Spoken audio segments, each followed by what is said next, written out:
മഹേന്ദ്രന്റെ വീട്ടിലേക്ക് കയറി വന്ന അപർണ അവിടെ ഗീതികയെ കാണുന്നു.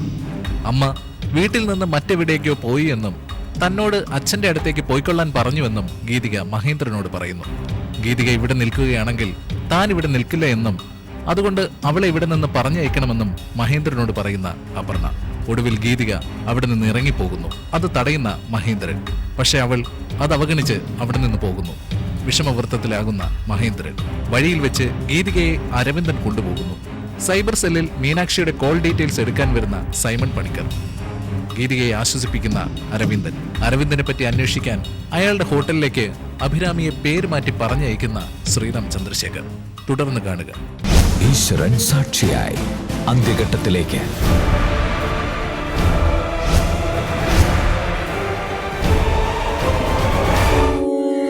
ഈശ്വരൻ സാക്ഷിയായി ഇനി 9 എപ്പിസോഡുകൾ മാത്രം. സാർ സാർ ഗസ്റ്റ് വെയിറ്റ് ചെയ്യുന്നുണ്ട്. ഞാൻ വന്നേക്കാം. താമസിക്കാം. ശരി സാർ. ഇത് ഒന്ന് വെയിറ്റ് ചെയ്യണേ, ഞാൻ ഇപ്പോ വരാം.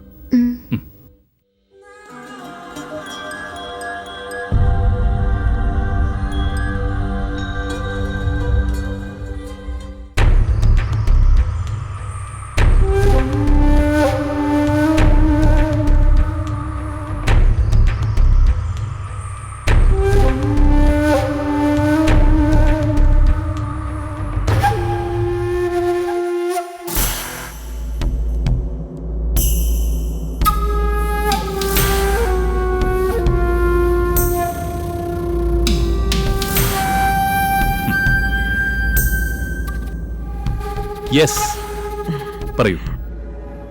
I am Muneeka. ചേട്ടനെ കാണാനാ വന്നല്ലേ? ചേട്ടൻ പുറത്താ, ഇന്നിത്തിരി ബിസിയാ. ഞാൻ വിളിച്ചു നോക്കി, ഔട്ട് ഓഫ് റേഞ്ചാ. ഈ ജോലിയൊക്കെ മടുക്കുമ്പോ കാട്ടിപ്പോയി അടിച്ചു പൊളിക്കാറുണ്ട്. അതാ കിട്ടാത്തത്.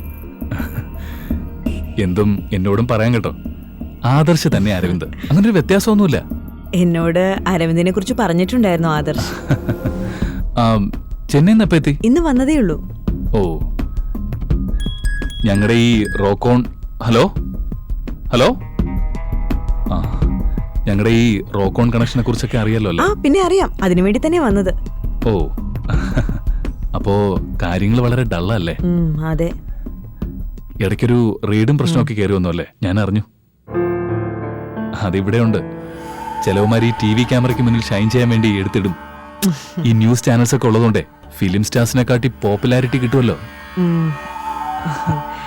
പക്ഷേ സീസൺ വരുന്നു, അതിനു മുമ്പ് എന്തെങ്കിലും ചെയ്യണം. അതിന്റെ ഓട്ടത്തിലാണ്.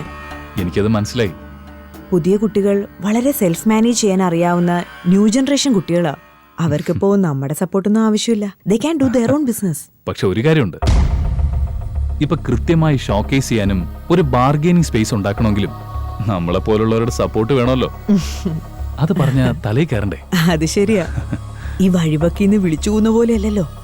ഒരു സൂപ്പർ മാർക്കറ്റിൽ ബ്രാൻഡഡ് പ്രോഡക്റ്റ് ആയിട്ട് ഷോക്കേസ് ചെയ്യുമ്പോൾ കിട്ടുന്ന റീച്ച്, സംഭവം സെയിം ആണെങ്കിലും കിട്ടുന്ന മാർക്കറ്റിംഗ് റേഞ്ചും വേറെയാണല്ലോ. ഇത്തിരി ബുദ്ധിയും വിവരമൊക്കെ ഉള്ള കൊച്ചു കുട്ടികൾക്ക് പറഞ്ഞാ മനസ്സിലാവൂ. അതെ, നോക്ക്, ഈ പേജ് നിറയെ കൊച്ചു സുന്ദരികളാ. ആഹാ, കൊള്ളാലോ. നല്ല സുന്ദരി പെൺപിള്ളേര്. ഇവിടെയുള്ള പിള്ളേരാണോ? നമ്മുടെ സ്വന്തം ആൾക്കാരാ.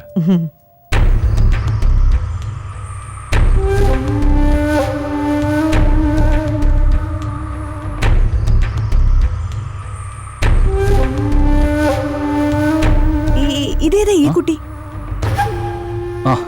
ഇവള് നല്ല മിടുക്കി പെണ്ണ, നല്ല പഠിത്തക്കാരിയാ. പഠിക്കണം, വലിയ ആളാവണമെന്നൊക്കെ മോഹമുള്ള പെണ്ണ. ആ ഒരു ചിന്ത എപ്പോഴും. പഠിപ്പിക്കലൊക്കെ നമുക്ക് പഠിപ്പിക്കാം. എന്തായാലും എല്ലാവരും വിദ്യാഭ്യാസമാണല്ലോ. ആളിനെ കാണാൻ പറ്റുമോ? ഇപ്പൊ പറ്റില്ല. 1-2 ദിവസത്തിനുള്ളിൽ പറയുന്ന സ്ഥലത്തെത്തിക്കാം. ഓ, ഒരുപാട് ലേറ്റ് ആവോ? ഇല്ല, കുട്ടി നമ്മുടെ കസ്റ്റഡി തന്നെ ഉണ്ട്. ഇപ്പോ ഞങ്ങളുടെ ഒരു ഹോം സ്റ്റേ ഉണ്ട്, അങ്ങോട്ടേക്ക് പോവാ. വേറെ കുറച്ച് കാര്യങ്ങളും ഉണ്ട്. എന്നാ നമുക്ക് നാളെ കാണാം. ഈ കുട്ടിയുടെ കാര്യത്തിൽ ഷുവേർട്ട് കിട്ടുമോ? പിന്നെ ഒരു ദിവസം കിടക്കല്ലേ, അത് ധാരാളം. അപ്പൊ ഓക്കെ, എന്നാ നമുക്ക് നാളെ കാണാം. ഓക്കെ. യോ മൊബൈൽ നമ്പർ? ഞാൻ വിളിച്ചോളാം അങ്ങോട്ട്. മതി. ഓക്കെ, ബില്ല് പേ ചെയ്യണ്ട കേട്ടോ. ഓക്കെ.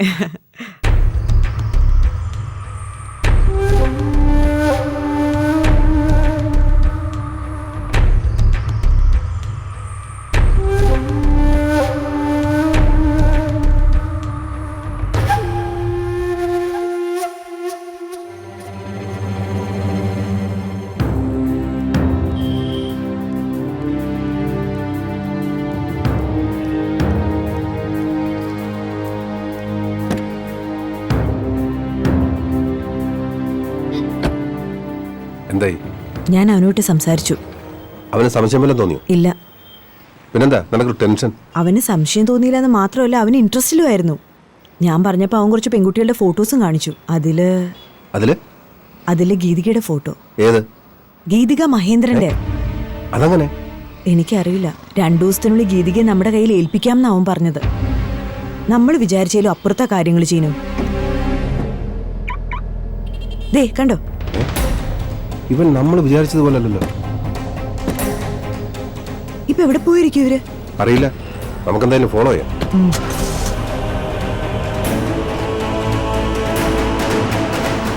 നമുക്ക് പുറകെ പോവാം.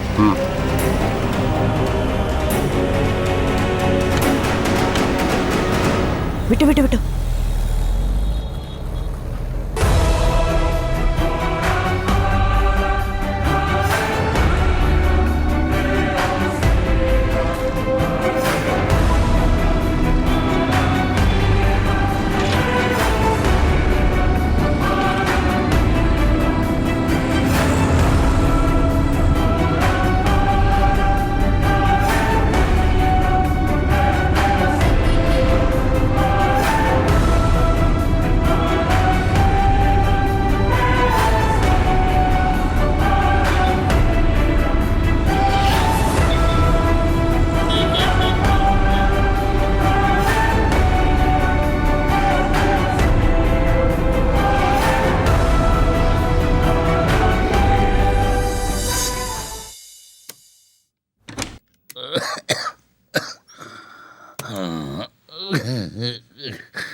സേവ്യറെങ്കിൽ ഇടയ്ക്ക് ഇവിടെ വന്ന് കിടക്കൂ? അതോ?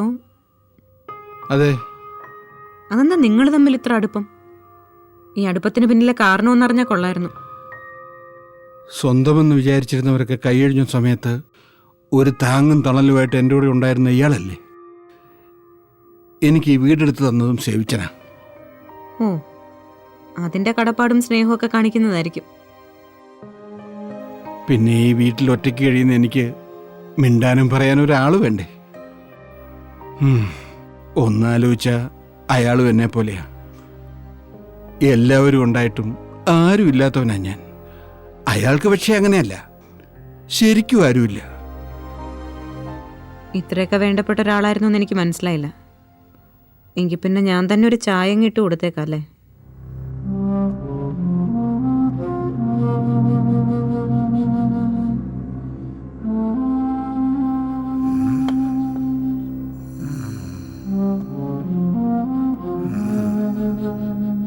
ഉപ്പാപ്പ, ഉപ്പാപ്പ എഴുന്നേക്ക്. ഉപ്പാപ്പ, ചായ കുടിക്ക്. ഞാൻ ട്രീസ അല്ലോ ഉപ്പാപ്പ, അപ്പുവാ ഞാൻ. അപ്പു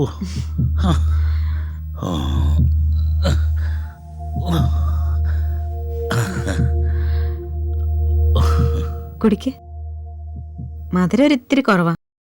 പ്രശ്നമില്ലല്ലോ? ഏയ്, മോളുണ്ടാക്കി കൊണ്ടുവന്നല്ലേ. ഉപ്പാപ്പ കുടിക്ക്. ഓ ഓ, പേടിക്കണ്ട, അതില് വിഷമൊന്നും ചേർത്തിട്ടില്ല. ഉപ്പാപ്പ കുടിച്ചോ? ഉപ്പാപ്പ പേടിയല്ലേ? ഏയ്, അപ്പമൊക്കെ എന്നെ കുറിച്ച് ചില തെറ്റിദ്ധാരണയൊക്കെ ഉണ്ടായിരുന്നില്ലേ? ശരിയാ ഉപ്പാപ്പ. ഉപ്പാപ്പയെക്കുറിച്ച് എനിക്ക് ഒരുപാട് തെറ്റിദ്ധാരണകളുണ്ടായിരുന്നു. ഇപ്പൊ പക്ഷേ സത്യങ്ങളൊക്കെ മനസ്സിലായല്ലോ. ചായ കുടിക്ക്.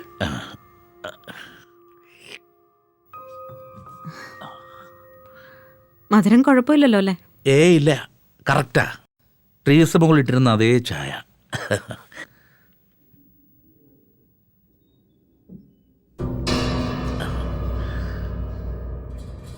അവര് എൻ്റെ കുഞ്ഞിനെ എന്ത് ചെയ്തതായിരിക്കും ഉപ്പാപ്പ? കൊന്നു കളഞ്ഞാണോ? അതോ ആർക്കെങ്കിലും കൊടുത്തു കാണോ? എന്തും ചെയ്യും മോളെ, അവരെന്തും ചെയ്യും. അങ്ങനത്തെ സ്ത്രീയാ അവര്. പക്ഷേ അവരൊറ്റയ്ക്ക് അത് ചെയ്യോ? അതാ എനിക്കൊരു സംശയം. സഹായിക്കാൻ ആൾക്കാരൊക്കെ ഉണ്ടാവുമല്ലേ? ആ, സഹായിക്കാൻ ആൾക്കാരുണ്ടാവും, അതുറപ്പല്ലേ. അവർക്കൊറ്റയ്ക്കത് ചെയ്യാൻ പറ്റുമോ? അപ്പോ ജൂഡിനെ കൊന്നപ്പോഴും അവരെ ആരെങ്കിലും ഇതുപോലെ സഹായിച്ചിട്ടുണ്ടാവുമല്ലേ? പിന്നല്ലാതെ, ഉറപ്പാ. ആരൊക്കെയോ അവരെ സഹായിച്ചിട്ടുണ്ട്. ആ സ്ത്രീ നമ്മൾ പുറത്ത് കാണുന്ന പോലൊന്നുമല്ല.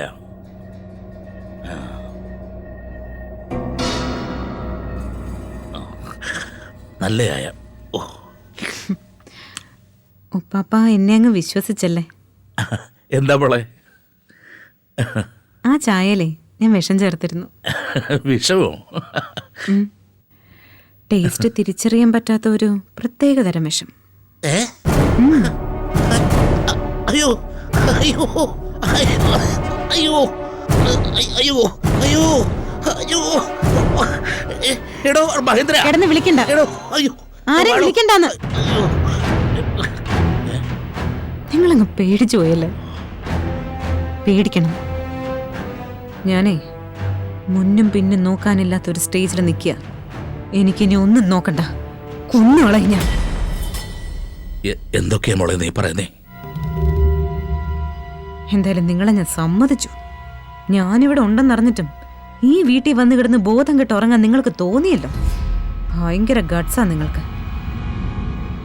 രാത്രി നിങ്ങൾ കിടന്ന് ഉറങ്ങുമ്പോഴേ ഞാൻ നിങ്ങളുടെ തലക്കടിച്ച് കൊന്നു കളയത്തില്ലെന്ന് നിങ്ങളങ്ങ് വിചാരിച്ചു അല്ലേ? കൊള്ളാം. മോളെ, നീ എന്തൊക്കെയാ പറയുന്നേ? നിനക്കെന്താ വട്ട് പിടിച്ചോ? അത് കറക്റ്റാ, ഭ്രാന്തി തന്നെയാ. എന്താ കാര്യം എന്നറിയാവോ? ഒരു കൊലപാതകമൊക്കെ നടത്തുന്ന കാര്യം ആലോചിക്കുമ്പോഴേ എനിക്കിപ്പോ പേടിയൊന്നും തോന്നുന്നില്ല. ജയിലിൽ പോയി കിടക്കുന്ന കാര്യം ആലോചിക്കുമ്പോഴൊക്കെ ഒരു തമാശയാ, ഒരു സുഖമാ. മോളെ, നീ ഇങ്ങനെയൊക്കെ. ഉപ്പാപ്പയ്ക്ക് എങ്ങനെ മരിക്കാനാ ഇഷ്ടം?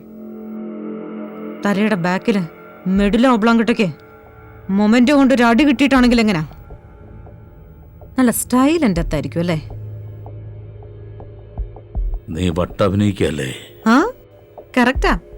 കണ്ടുപിടിച്ച് കളഞ്ഞല്ലോ കള്ളൻ. വട്ടഭിനയിച്ച് തട്ടിക്കളഞ്ഞാലേ ആരും ഒന്നും പറയത്തില്ല. കോടതി നിന്നൊക്കെ സിമ്പിളായിട്ട് ഊരി പോരാ. പക്ഷേ എന്റെ വിഷമം അതല്ല. ഇന്നലെ രാത്രി മിസ്സായിപ്പോയി. ബെസ്റ്റ് ടൈമായിരുന്നു. സാരല്ല, ഇനിയും രാത്രികളുണ്ടല്ലോ.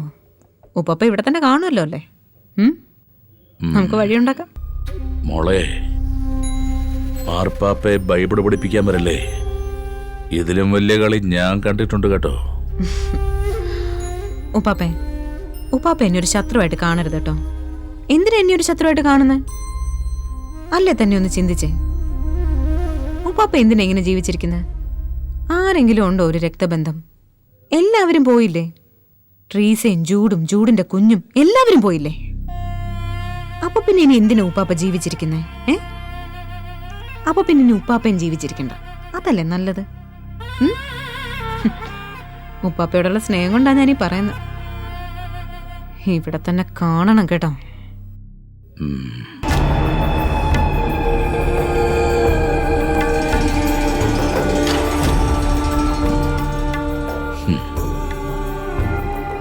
കാണും.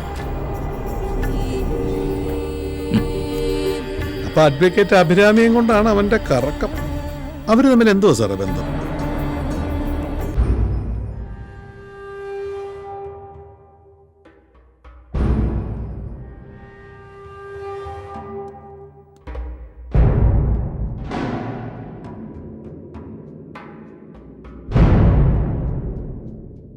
സാറിന്റെ ഈ മുഖം കാണുമ്പോൾ എനിക്കും കൊണ്ട് സഹിക്കാൻ പറ്റുന്നില്ല.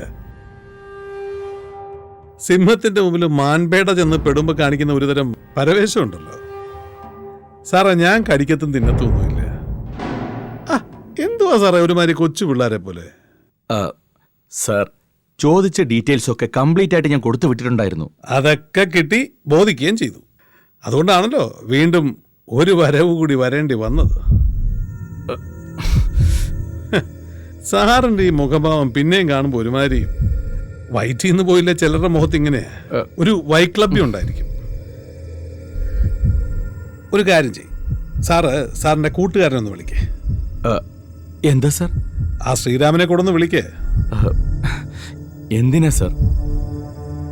ഏതായാലും ഞാനിവിടെ ഇരിക്കുന്നൊന്നും അയാളോട് പറയണ്ട. വെറുതെ എന്തിനാ ആ പാവത്തിനെ കൂടി പേടിപ്പിക്കുന്നത്? സാറിന് എന്തെങ്കിലും അത്യാവശ്യമാണെന്ന് പറഞ്ഞാൽ മതിയെന്നേ. എന്തെങ്കിലും ചോർത്തി കൊടുക്കാനാന്നും പറഞ്ഞ അവൻ ഓടി പാഞ്ഞിങ് എത്തുമല്ലോ. അവൻ വന്നാൽ സാറിനും നല്ലതല്ലേ, ഒരു കമ്പനി ആവുമല്ലോ. വിളിക്ക് സാറേ അങ്ങോട്ട്, വിളിക്കേ.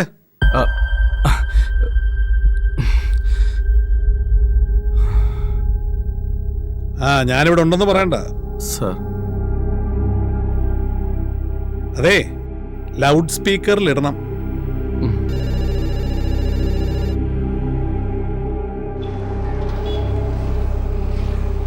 ഇനി എന്തെങ്കിലും മേടിക്കാനുണ്ടോ? ഇല്ല, വീട്ടിൽ പോവാം നമുക്ക്. സുദേവന, നീ എടുക്ക്. ഹലോ സുദേവൻ, ഞാൻ കുറെ വിളിച്ചിരുന്നല്ലോ, നിങ്ങൾ ഫോൺ എടുത്തില്ല. അത് ഞാൻ... വേണ്ട, താൻ ഉരുളണ്ട, മനസ്സിലായി. സസ്പെൻഷനിലായ ഓഫീസറല്ല ഞാൻ. അപ്പോ അത്ര കുറച്ച് ഗവനിച്ചാൽ മതിയെന്നായിരിക്കും.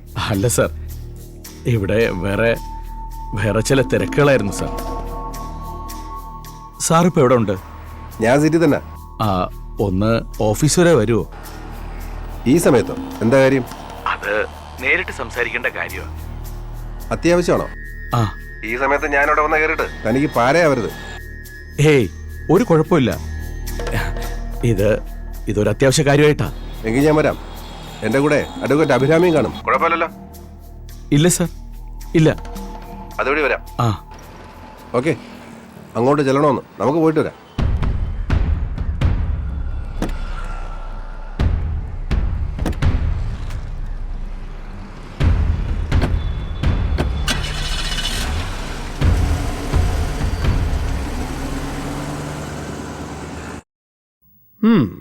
കൊള്ളാം, മിടുക്കൻ.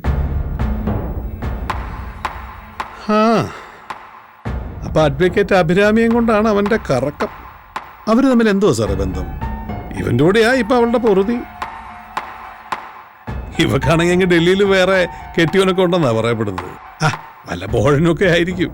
അതല്ലേ ഇവളെ ഇങ്ങനെ കയറൂരി വിട്ടിരിക്കുന്നത്. വരട്ടെ, രണ്ടും കൂടെ കയറി വരട്ടെ, കാണാലോ.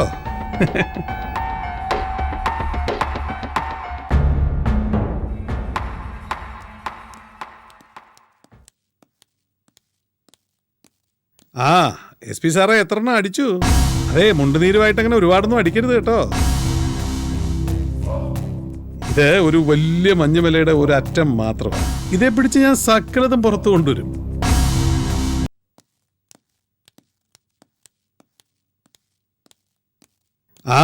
എസ് പി സാറേ, എത്രണ്ണം അടിച്ചു? അതെ, മുണ്ടുനീരുമായിട്ട് അങ്ങനെ ഒരുപാടൊന്നും അടിക്കരുത് കേട്ടോ. മുണ്ടുനീരുള്ളപ്പം ആണുങ്ങൾക്ക് മുണ്ടുനീര് വരുന്നത് കുഴപ്പമാന്നാ പറയപ്പെടുന്നത്. ഭാര്യയോടും മറ്റു പെണ്ണുങ്ങളോടൊന്നും പറയാൻ നിൽക്കണ്ട കേട്ടോ. ഇല്ല, എനിക്ക് ധൃതിയൊന്നുമില്ല. സാറ് പറഞ്ഞോ? ആണോ? എന്നാ പിന്നെ സാറ് സൗകര്യം പോലെ വിളിച്ചാൽ മതി.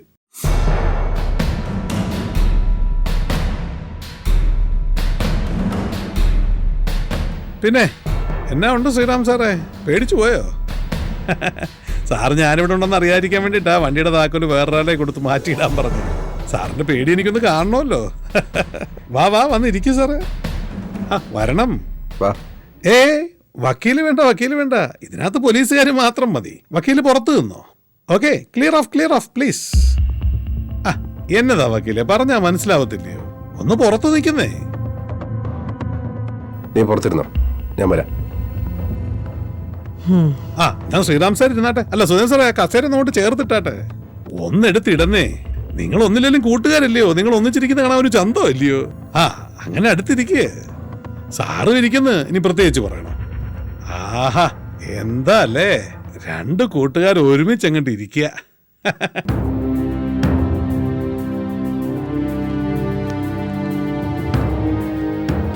ദാ, ഇതാണ് സംഭവം.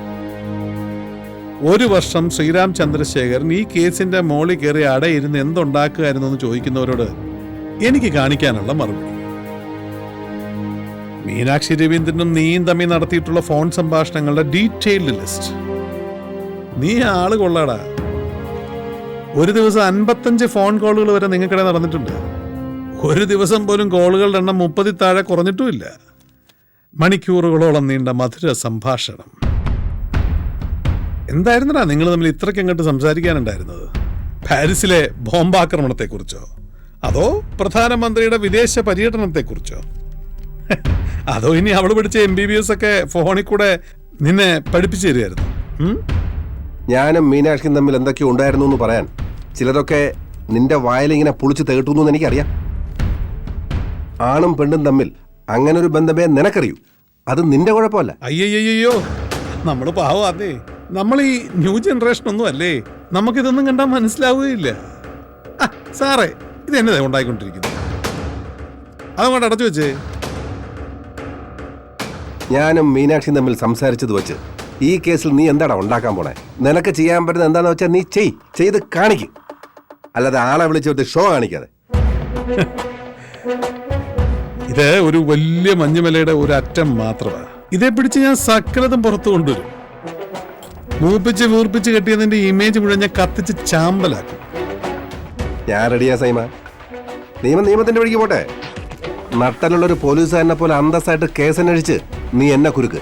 എന്നിട്ട് വാ, ഞാൻ നിന്നെ സല്യൂട്ട് ചെയ്യാം. അല്ലാതെ ഇതുപോലെ തറവേല കാണിക്കാനാണെങ്കിൽ വേണ്ട. എന്തായിരുന്നടാ നീ മീനാക്ഷിയും തമ്മില്? കേസിലെ ഒരു വൈറ്റൽ വിറ്റ്നസ്സുമായിട്ട് എന്തായിരുന്നു നിന്റെ ബന്ധം? പകലും രാത്രിയും വ്യത്യാസമില്ലാത്ത ഈ അതിരുവിട്ട കമ്മ്യൂണിക്കേഷൻ. സത്യസന്ധമായ ഒരു മറുപടി നീ ഒരിക്കലും ആഗ്രഹിക്കുന്നില്ല എന്ന് എനിക്കറിയാം. അതുകൊണ്ട് അതിന് മുതിരുന്നില്ല. പിന്നെ അതൊരു അലിഗേഷനായിട്ട് കൊണ്ടുവരാനാണെങ്കിൽ നമുക്ക് കോടതി കാണാം. ഞാൻ കോടതി മറുപടി പറഞ്ഞോളാം. നിനക്ക് എന്താടാ ഈ കോടതിയോട് ഇത്ര ബഹുമാനം തുടങ്ങിയത്? എന്നാ സാറേ ഇത്? കുറെ നേരമായല്ല ആ കോപ്പെടുത്ത് അടച്ചു വെച്ചേ. ഇവിടെ ആരെ കാണിക്കണേ വേഷം കെട്ട്? കോടതി മാത്രം പറയാനാണെങ്കിൽ പിന്നെ ഞങ്ങളൊക്കെ എന്തിനാണ് ഈ കാക്കിയിട്ടുണ്ട് ഇവിടെ നടക്കുന്നത്? ഇവിടെ പറയുന്നേ സത്യം.